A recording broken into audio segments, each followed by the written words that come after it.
بسم اللہ الرحمن الرحیم۔ السلام علیکم۔ میری بیوی روزانہ رات کو غائب ہو جاتی، پوچھتا تو کہتی کہ غلط کام کرنے گئی تھی، تم مجھے طلاق دے دو، میں تمہیں پسند نہیں کرتی۔ ایک روز غصے میں آ کر میں نے بیوی کو طلاق دے دی، لیکن کچھ مہینے بعد وہ میرے گھر میں دوبارہ دلہن بن کر آ گئی، کیونکہ موسم میں بارش سے پہلے والا حبس پیدا ہوا تو گرمی کی وجہ سے میری آنکھ کھل گئی۔ پانی پینے کے لیے جیسے ہی میں نے سائیڈ لیمپ روشن کیا تو مجھے میری بیوی سائرہ کا بستر خالی نظر آیا۔ میرے جسم میں پسینے چھوٹ گئے تھے اور یہ خیال ہی مجھے کچوکے لگا رہا تھا کہ میری بیوی آج رات پھر سائرہ سے شادی کر کے ایسی ذلت، ایسی اہانت میرے حصے میں آئی تھی کہ میں خود سے نظریں چرانے لگا تھا۔ بڑی مشکل سے میں نے 2 گھونٹ پانی کے حلق میں اتارے اور کھلی ہوا میں سانس لینے کی خاطر کمرے سے باہر نکل آیا۔ سگریٹ جلا کر میں نے ایک کش لیا اور اپنے آپ کو، اپنے بکھرے ہوئے جذبات کو سنبھالنے کی کوشش کرنے لگا۔ میں جانتا تھا کہ میری بیوی کہاں گئی ہے، لیکن وہ وہاں کیوں جاتی تھی یہ بات مجھے آج تک سمجھ نہیں آئی تھی۔ کئی دفعہ میں نے اسے روکنے کی کوشش کی، اسے سمجھانا چاہا، اسے بتایا کہ جس راستے کی وہ مسافر ہے وہ صرف گناہ کا راستہ ہے، لیکن سائرہ کو تو کوئی بات سمجھ ہی نہیں آتی تھی۔ پتہ نہیں وہ کس کے جادو میں تھی، صحیح اور غلط کو بھول کر مجھے چھوڑ کر وہ ہر رات اسی طرح خاموشی سے چلی جایا کرتی تھی۔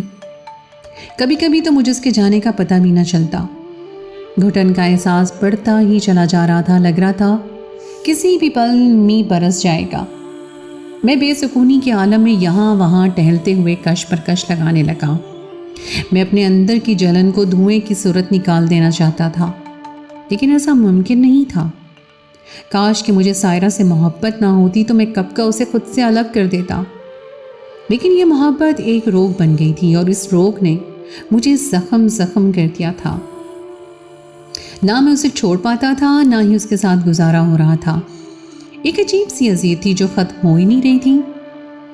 کچھ ہی دیر میں بادلوں نے برسنا شروع کر دیا اور موسم میں ہونے والی گھٹن اچانک ہی غائب ہو گئی، لیکن میرا دل تھا کہ گھٹتا ہی چلا جا رہا تھا۔ اس بارش سے میری اندر جلتی ہوئی آگ مزید بھڑکنے لگی تھی۔ موسم کے تیور دیکھے بالکل اچھے نہیں تھے اور سائرہ کا کچھ اتا پتہ نہیں تھا۔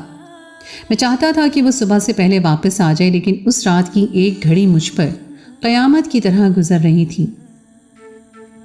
تھوڑی دیر میں پوری طرح بارش میں بھیگ گیا اور واپس اپنے کمرے میں لوٹ آیا۔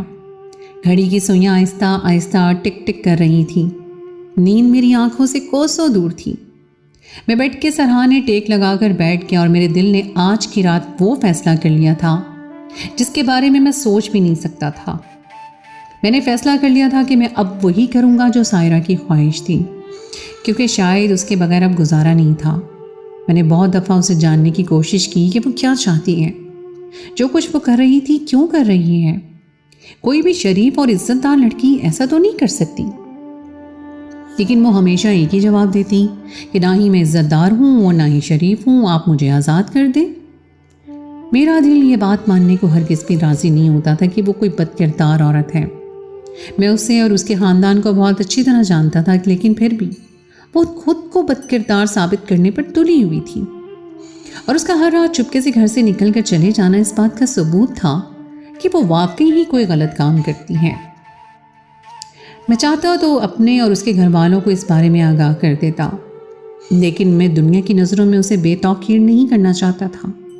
وہ میری عزت تھی، میری آبرو، میری محبت۔ میں کیسے دنیا کی زبان پر اس کا نام برداشت کر پاتا؟ اور اسی وجہ سے میں شادی کر کے پورے 2 مہینے بعد بھی اپنے ہونٹوں پر قفل لگائے بیٹھا تھا۔ یہ بات میرے اور اس کے سوا کوئی نہیں جانتا تھا کہ ہمارے درمیان کوئی تعلق نہیں تھا، مگر ایسا کیوں تھا؟ آخر کیوں وہ مجھے حق زوجیت نہیں دینا چاہتی تھی؟ یہ بات نہ ہی میں جان سکا تھا اور نہ ہی کبھی اس کے لبوں پر آئی تھی۔ میں جب بھی اس سے باز پرس کرتا وہ مجھے ٹال جاتی اور ایک ہی بات کہتی کہ میں تمہیں پسند ہی نہیں کرتی، تم مجھے چھوڑ دو۔ میں کبھی بے قابو ہو کر اس کی قربت کا مطمئن نہیں ہوتا تو وہ میرا ہاتھ چھٹک دیتی مجھے برا بھلا کہتی اور کمرے سے نکل جاتی۔ اگر اسے میرے گھر میں کسی قسم کی کوئی تکلیف ہوتی تو میں سوچ بھی سکتا تھا کہ وہ غلط راستے کی مسافر بن گئی ہے، لیکن نہ ہی میرے پاس دولت کی کوئی کمی تھی، نہ ہی میری محبت میں کوئی کمی تھی۔ میں تو ہر وقت اس پر جان لٹانے کو تیار رہتا تھا، مگر نہ جانے کس بات کی کمی رہ گئی تھی جو وہ میری طرف قدم بڑھانا ہی نہیں چاہتی تھی۔ کئی دفعہ میں نے اسے یہ بھی پوچھا کہ اگر تمہاری زندگی میں کوئی اور ہے تو مجھے بتا دو، میں تمہیں آزاد کر دوں گا، لیکن وہ ہمیشہ ایک ہی بات کہتی کہ اس کی زندگی میں کوئی نہیں، وہ تو غلط کام کرتی ہے اور اس لیے راتوں کو گھر سے باہر نکلتی ہے، اور اسی بات نے مجھے مجبور کر دیا تھا کہ میں اسے خود سے الگ نہ کروں۔ اگر میں اس کو طلاق دے دیتا تو شاید وہ ساری زندگی اسی دلدل میں پھنسی رہتی۔ یہ میری سچی محبت تھی جس نے اب تک ہم دونوں کو جوڑے رکھا تھا، ورنہ سائرہ کی حرکتیں تو ایسی تھیں کہ کوئی بھی شریف اور عزت دار مرد اسے پہلی ہی رات طلاق دے کر اپنی زندگی سے نکال باہر کرتا۔ لیکن یہ محبت ہی تو ہوتی ہے جو محبوب کی ہزار خامیوں کو بھی اندیکھا کرنے کو تیار ہوتی ہے۔ لیکن سائرہ تھی کہاں سے میری سچی محبت کا احساس ہی نہیں تھا اسے۔ رات کے سارے پہر اس کے انتظار میں گزر گئے اور جیسے ہی سورج کی پہلی کرن نمودار ہوئی تو بارش کی جل تھل بھی تھم گئی۔ میں بیڈ سے سر ٹکائے آنکھیں موندے ہی بیٹھا تھا جب کمرے میں کسی کی آہٹ محسوس ہوئی۔ میں جان گیا تھا کہ سائرہ واپس لوٹ آئی ہے۔ میں نے آہستہ سے اپنی آنکھیں کھولی، میری آنکھوں میں زندگی دم توڑ گئی تھی۔ میں نے سائرہ کی طرف دیکھا جس کا وجود پوری طرح بھیگا ہوا تھا اور میرے دل میں ایک ہوک سی اٹھی تھی۔ نہ جانے وہ اس برسات میں کس کے ساتھ تھی۔ وہ دیکھ چکی تھی کہ میں جاگ رہا ہوں، پھر بھی خاموشی سے بستر پر آ کر لیٹنے لگی تھی۔ جب ہی میں نے اسے آواز دی، میری آواز پر وہ چونک گئی۔ کیا چاہتی ہو تم سائرہ؟ کیوں کر رہی ہو یہ سب؟ کیا کمی ہے میری محبت میں جو مجھ سے نظریں چرائے پھرتی ہو؟ کون ہے وہ جو تمہیں غلط راستے پہ مجبور کر رہا ہے؟ یہ سب نہ کرو سائرہ، اس راستے پر سوائے ذلت اور رسوائی کے کچھ نہیں۔ میں نے رات بھر کی اذیت کو لفظوں میں اس کے آگے بیان کر دیا تھا، لیکن اس کی طرف سے کوئی جواب نہ آیا۔ تم چاہتی ہو کہ میں تمہیں آزاد کر دوں؟ میں ایک آخری بار تمہارے سامنے اپنی سچی اور پاکیزہ محبت کا اعتراف کرتا ہوں، تم ایک دفعہ میری طرف قدم بڑھا دو، میں تمہاری ساری غلطیوں کو بھلا دوں گا۔ لیکن پھر بھی اگر تم چاہو کہ میں تمہیں چھوڑ دوں تو میں آج ہی تمہیں خود سے الگ کر دوں گا، تمہیں طلاق دے دوں گا۔ میری بات سن کر وہ اٹھ بیٹھی۔ اس نے عجیب سی نظروں سے میری طرف دیکھا اور کہنے لگی کہ آپ اپنی جان بھی دے دیں گے تب بھی میں آپ کی طرف قدم نہیں بڑھاؤں گی۔ اس کے لہجے میں ایسی سرد مہری تھی کہ میں کانپ اٹھا تھا۔ شادی کی پہلی رات سے وہ ایسے ہی تو پیش آ رہی تھی۔ شادی کی پہلی رات جب وہ دلہن بنی میرے کمرے میں بیٹھی تھی، میں اسے دیکھ کر خود پر اختیار کھو بیٹھا تھا۔ وہ اس قدر حسین تھی کہ اس پر سے نظریں ہٹانا مشکل تھا۔ اس کا حسن دیکھ کر میں منجمد رہ گیا تھا۔ مجھے 5 مہینے پہلے اس سے پہلی نظر کی محبت ہو گئی تھی اور میں نے ایڑی چوٹی کا زور لگا کر 5 مہینوں میں ہی اسے حاصل کر لیا تھا۔ لیکن شادی کی رات جیسے ہی میں نے اس کی قربت کی کوشش کی تو اس نے ایسی بات کہی تھی کہ میرے رونگٹے کھڑے ہو گئے تھے۔ کوئی بھی مرد اپنی بیوی سے شادی کی رات ایسی بات کی توقع نہیں کر سکتا تھا جیسی سائرہ نے مجھ سے کی تھی۔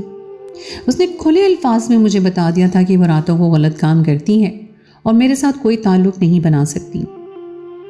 یہ شادی اس کے باپ نے اپنی مرضی سے کروائی ہے، لیکن وہ جس دنیا کی باسی ہے، ایسی شادی جیسی چیز میں اسے کوئی دلچسپی نہیں۔ وہ مجھ سے تعلق قائم کر کے اپنے پیروں میں بیڑیاں نہیں پہننا چاہتی تھی اور اسے طلاق چاہیے تھی۔ پہلی رات ہی اپنی بیوی کے منہ سے طلاق جیسے لفظوں کو سن کر میں سکتے میں آ گیا تھا۔ میں مرد ہو کر اس لفظ کی اذیت کو سہ نہیں پایا تھا اور وہ عورت ہو کر مجھ سے طلاق کی بات کر رہی تھی۔ مجھے لگا کہ شاید وہ ہوش میں نہیں ہے۔ میں نے اسے جھنڈور ڈالا تھا۔ سائرہ، تمہارا دماغ تو ٹھیک ہے؟ تم کیا کہہ رہی ہو؟ ہماری شادی کو ابھی 2 گھنٹے بھی نہیں گزرے اور تم طلاق مانگ رہی ہو؟ وہ مسکرائی اور اس کے چہرے پر آئی مسکراہٹ میں ایسا درد پوشیدہ تھا کہ میں اسے دیکھتے ہی رہ گیا تھا۔ وہ کہنے لگی، ہاں میں جانتی ہوں کہ میں کیا کہہ رہی ہوں۔ میں ایک آسان راستہ نکال رہی ہوں جس سے آپ اور میں تکلیف سے نکل جائیں گے، کیونکہ میں جب ہر رات آپ کو چھوڑ کر جاؤں گی تو آپ کو بہت تکلیف اٹھانی پڑے گی۔ اس لیے بہتر یہ ہے کہ ہم ابھی سارے راستے الگ کر لیں۔ میں نے غصے سے اس سے منہ پھیر لیا تھا۔ تھوڑی ہی دیر پہلے جو جذبات میرے دل میں اس کے لیے مچل رہے تھے وہ سب فنا ہو گئے۔ شادی کی اس پہلی رات میں اسے تنہا چھوڑ دیا تھا۔ میں ایسے سوچنے سمجھنے کا وقت دینا چاہتا تھا۔ مجھے یقین تھا کہ میری بے لوث محبت سے وہ اپنے ارادوں سے باز آ جائے گی، لیکن ہر گزرتی رات کے ساتھ میں غلط ثابت ہوتا چلا گیا۔ سائرہ نے اپنے قدم پیچھے نہیں ہٹائے تھے، اسے تو بس میرے سونے کا انتظار ہوتا، اور جہاں میری آنکھیں بند ہوتی وہ خاموشی سے گھر سے نکل جاتی۔ میرے گھر میں میرے چھوٹے بھائی اور بیمار ماں کے علاوہ اور کوئی بھی نہیں تھا، اس لیے کسی بات کی کوئی فکر نہیں تھی اسے، کوئی اسے دیکھنے والا نہیں، اسے پوچھنے والا نہیں تھا۔ میں نے ہر دن یہی کوشش کی تھی کہ کسی طرح ہمارے رشتے کو بچا سکیں، لیکن میں ہار گیا تھا اور وہ جیت گئی۔ آج میرا سب جواب دے گیا تھا اور میں نے اسے آزاد کرنے کا فیصلہ کر لیا تھا۔ مجھے اس بات کا یقین ہو گیا تھا کہ میں 2 مہینے تو کیا 2 سال بھی اسے اپنے ساتھ باندھ لوں تب بھی وہ میری نہیں ہو پائے گی۔ وہ میری ایسی لا حاصل محبت تھی جسے میں حاصل کرنے کے لیے لا حاصل تھا۔ اگلے دن میں نے اپنے چھوٹے بھائی اور اپنی ماں کے سامنے اسے 3 بول کہہ دیے اور وہ میرے گھر میں زندگی سے چلی گئی۔ مجھے لگا تھا کہ اب میں دوبارہ اسے نہیں دیکھ پاؤں گا کیونکہ ہمارے درمیان کوئی رشتہ باقی نہیں بچا تھا، لیکن یہ محض میری غلط فہمی تھی جو آنے والے کچھ ہی مہینوں میں ختم ہو گئی۔ جس روز میں نے اسے طلاق دی میری ماں اور بھائی تو سکتے میں آ گئے۔ وہ دونوں ہمارے درمیان ہونے والی ہر بات سے غافل تھے۔ میں نے کبھی اپنی بیوی کا پردہ چاک نہیں ہونے دیا تھا، اس لیے میں اپنی ماں کی نظروں میں مجرم بن گیا۔ وہ مجھے برا بھلا کہہ رہی تھیں کہ میں نے کس طرح ایک مظلوم لڑکی کو طلاق دے دی۔ میں انہیں کیا بتاتا کہ وہ کتنی ظالم تھی جس نے ہر رات مجھ پر بڑی بے دردی سے ظلم ڈھایا تھا۔ وہ خود تو چلی گئی تھی لیکن مجھے ایک ایسی آگ میں جھونک گئی تھی جس میں ہر رات جلتا تھا۔ آج وہ جانے سے پہلے مجھے بتا جاتی کہ اس نے میرے ساتھ ایسا سلوک کیوں کیا تو شاید میرے لیے میرے بے چین دل کو قرار آ جاتا۔ میرا ہر دل سے ہر چیز سے دل اٹھ گیا تھا۔ میں خود سے فرار چاہتا تھا اور اس لیے میں کچھ مہینوں کے لیے دوسرے شہر چلا آیا، لیکن سائرہ کی تصویر کسی پل بھی میرے ذہن سے محو نہ ہوتی۔ اس سے پہلی ملاقات کسی خوبصورت یاد کی طرح میرے ساتھ تھی۔ وہ مجھے ایک شاپنگ مال میں ٹکرائی تھی اور اسے دیکھتے ہی میں دنیا بھول گیا تھا۔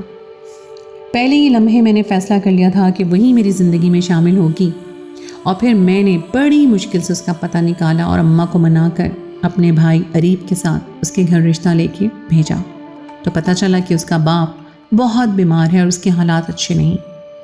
سائرہ ہی جیسے تیسے اپنے گھر کی گاڑی کو گھسیٹ رہی تھی اور اس لیے اس نے رشتے سے انکار کر دیا، لیکن سائرہ کے ابا اپنی زندگی میں اسے رخصت کرنا چاہتے تھے۔ اس نے زبردستی سائرہ کا رشتہ میرے ساتھ جوڑ دیا۔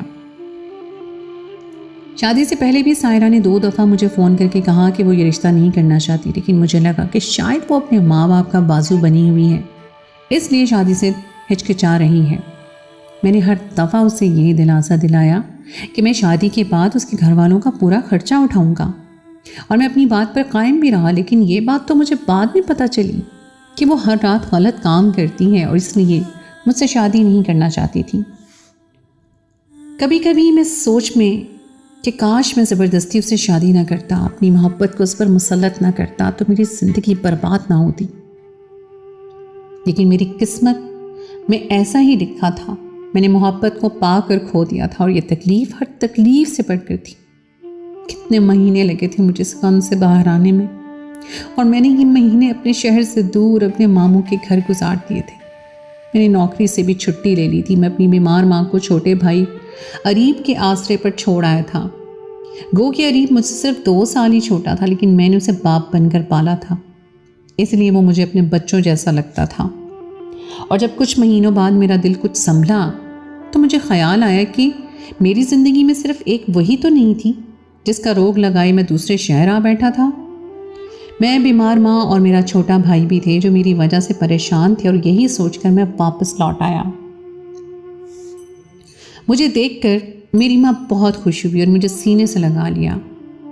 اریب بھی میرے گلے لگ گیا، اس کی آنکھوں میں آنسو آ کے پر روتے ہوئے کہنے لگا، بھائی آپ مجھے چھوڑ کر نہ جانا۔